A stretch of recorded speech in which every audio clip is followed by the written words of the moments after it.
Labu, bengkel kita ni besar. Tapi kenapa nampak sempit lah? Kau pun tahu kan, kita ni hari-hari berperang cakap dengan kau kan.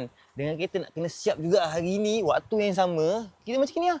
So kita yang parking-parking ni, yang banyak-banyak ni, kita dah siap, tunggu customer datang ambil. Demi menghargai customer-customer kita yang ada pernah datang ni, support kita selama ni, kita bagi dia orang diskaun. Diskaun tu yang macam mana? Ramai yang tanya ni. Ramai yang tanya. Dengar baik-baik Engkau dengar baik-baik. Engkau orang pun sama. Dengar baik-baik. Minggu pertama start bulan 7. Pengguna model Toyota. Semua model Toyota naik mesin dancing. Joget-joget tu.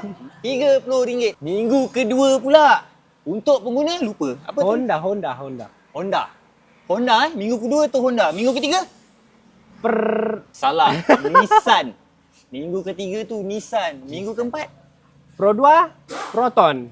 Dah dengar kan?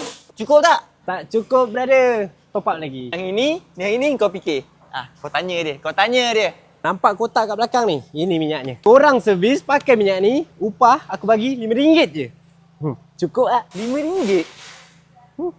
Tak cukup murah. Tak cukup murah. Siapa yang save video ni, tunjuk dekat Amir pasal video ni, upah RM1. Upah RM1. Tapi ingat, bulan 7 tau. Upah RM1. Minyak ni? Mati aku. Mati. Tanpa pengetahuan bos ni. Bedal. Dua ni kau jangan lupa. Engine flushing ni untuk kereta yang dah bergerak enjin dia ni kau pegang. Ini pula ATF Care. Kau kena ingat. Penjagaan gearbox. Top up sekali satu botol. Faham? Bagi tahu dekat customer sekarang. Tolonglah beli. Nak bagi tahu apa ni?